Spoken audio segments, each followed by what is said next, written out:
If you are parenting a neurodivergent child while also dealing with chronic symptoms, you are probably carrying a level of stress that most people just don't really understand or relate to. And the thing is, it's not just emotional stress, it is often also physical stress. Your nervous system is working all day long. It is watching, it's predicting, it's managing, and then it's adjusting. And when your body is already struggling with chronic illness, chronic symptoms, then that constant demand on your body really begins to take a toll. Today, we're going to talk about a few simple ways to support your body, your nervous system that are going to actually fit into your real life, not with long routines, not with having to go into a quiet room for an hour, not anything that requires more energy or time than you already have. We're going to focus on small shifts that can make your day feel more manageable. So let's get started. Welcome to Chronic Illness Moms. If you're more than just a tired mom, I'm talking trying to get through the day without crashing by noon while living with chronic symptoms in a neurodivergent home, you're not alone. I'm Ashley, a wife, mom, and certified health coach. I've lived with autoimmune disease, fatigue, brain fog, inflammation, and flare-ups that made everyday life feel harder than it should. In this podcast, we're going to focus on creating healthy habits that help you to feel better, even in the middle of chronic illness and neurodivergent family life. Pop in your earbuds and take a break from the chaos. It's you time. I have had seasons where I would feel tense from the moment I woke up. My jaw would be tight, my shoulders would hurt, I would feel like my stomach was clenched, I would feel overstimulated and overwhelmed before the day even really got going. And I remember thinking, why does everything have to feel so hard? What I had not realized yet was how much parenting my neurodivergent children was impacting my nervous system. The thing is, often you are always watching. You're wanting to make sure you're supporting your child and you're meeting their needs. And so you're watching, are they getting overwhelmed? Are they getting overloaded? Are they not able to communicate something that they need? And so they're beginning to get frustrated by that. You're looking for these small little shifts in their behavior. You're trying to anticipate their needs, especially if you have a child who can't communicate verbally with you. And so that level of attention really means that your system is always on high alert. We've talked about hypervigilance before, and it is constantly trying to protect everyone in your environment, protect your children that you love. It really is constantly surveying everything to see, are there any threats? Is there anything that I need to fix? And then again, when you're already living with chronic illness, chronic symptoms, it just adds up quickly on the toll that it takes on your body. And this is something that can happen so often. You know, moms can be feeling worn down, discouraged. And it's not because they aren't trying to feel better or they aren't trying to address their symptoms, but it's because their body is doing so much behind the scenes. And that's why I love to jump in with you guys on these chronic health coaching sessions, because we're not going to focus on complicated plans or anything like that. We're going to look at how your day actually works, where you're at in your real life, and then we're going to find a few small changes that we can focus on that are going to create a really big impact for as little amount of work and effort as possible. If you want to learn more, you can go to ashleybraden.com/coaching. Okay, so let's look at what is happening whenever you're just constantly stressed. You feel like your stress levels are high all of the time. Obviously, the first thing is that your nervous system is staying on high alert, that hypervigilance that we talked about. When you're constantly scanning for something going on with your child to make sure that everyone's needs are being met, any kind of emotional shift or frustration or meltdown, your stress hormones are staying elevated all day long. This is going to show up as anxiety, inflammation, not sleeping well, and then also that adrenal, the effect it has on your adrenals where you are feeling wired but tired. And so it's like, I am so exhausted, but then I can't sleep at night. Who has been there? I know I have before. Another thing is that when you are helping your child to stay regulated, which is such a wonderful, beautiful thing whenever we can co-regulate with our children. So if they are feeling dysregulated, but we can stay regulated and help them to calm down, that is great. The thing is with that is that your nervous system has to be able to stay at baseline. It has to be able to stay steady. And especially if you're in a very stressful situation and you're actively trying to keep yourself calm in order to help your child to become calm, that energy that you are using is often it's getting put into that instead of for things you need like digestion, recovery, hormone balance. And so then by the end of the day, your body is just drained because it has put so much extra effort into other things instead of the things that it really needed to be doing in order to help you to feel your best.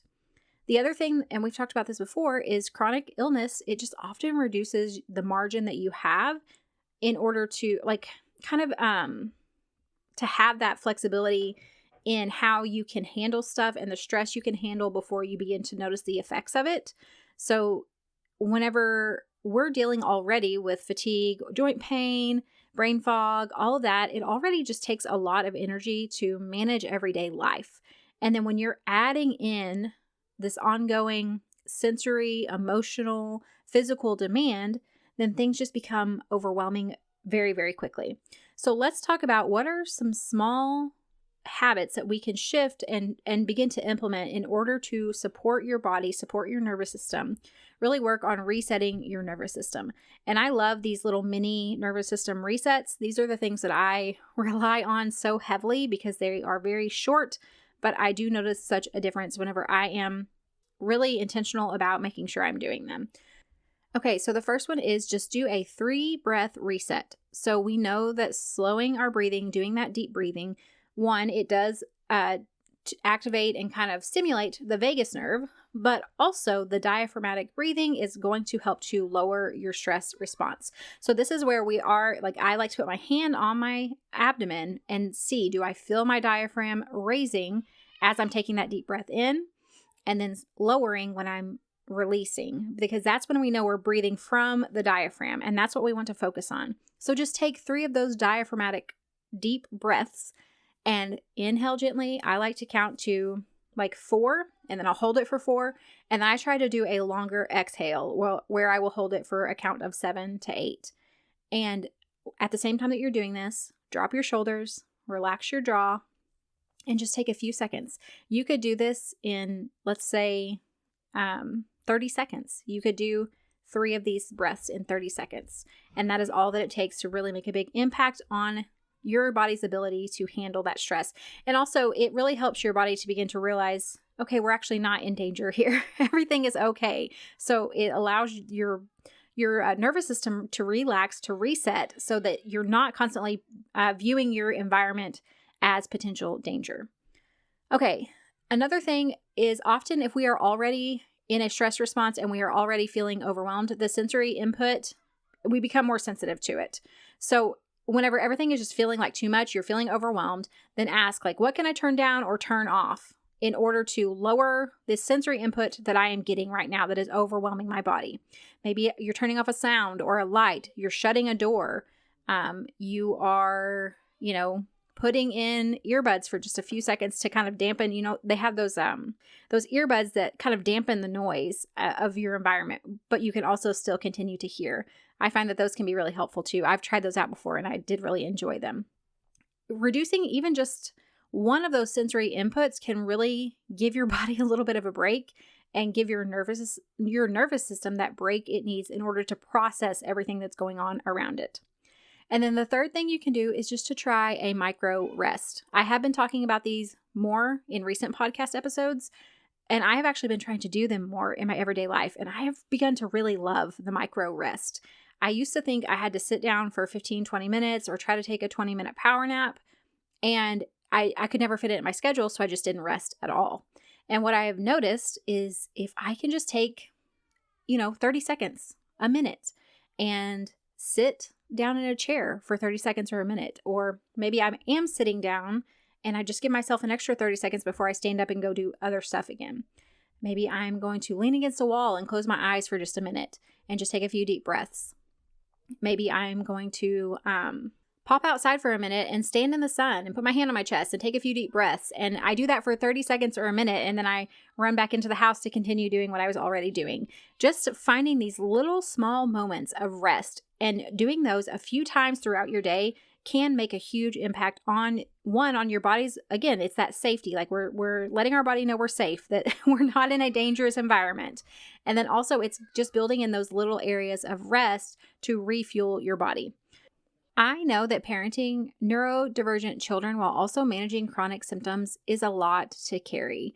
And so, if you do want help in that, in figuring out some routines and rhythms that you can create in order to begin to feel better, I would love to work with you one-on-one. Again, you can find that at ashleybraden.com/coaching.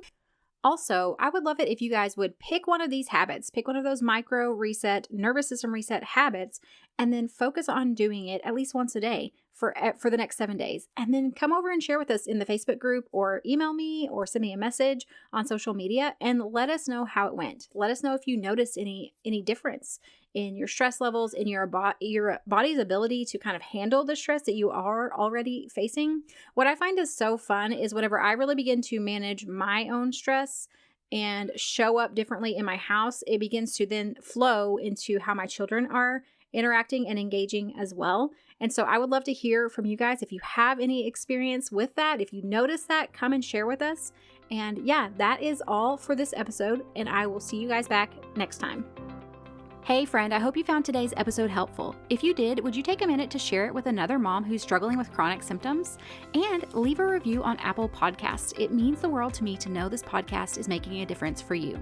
All right, it's time for me to go tackle those snack requests, and remember that a short walk, even if the kids turn it into a race, still counts as self-care. Keep chasing those little wins. Even when it feels messy, you're making progress. The information shared in this podcast is for educational and informational purposes only and is not a substitute for professional medical advice, diagnosis, or treatment. Always consult your healthcare provider before making any changes to your health routine. I'm not a doctor, and this podcast is not intended to treat or diagnose any condition. You're the expert on your body. Listen to it and reach out to a trusted provider for support.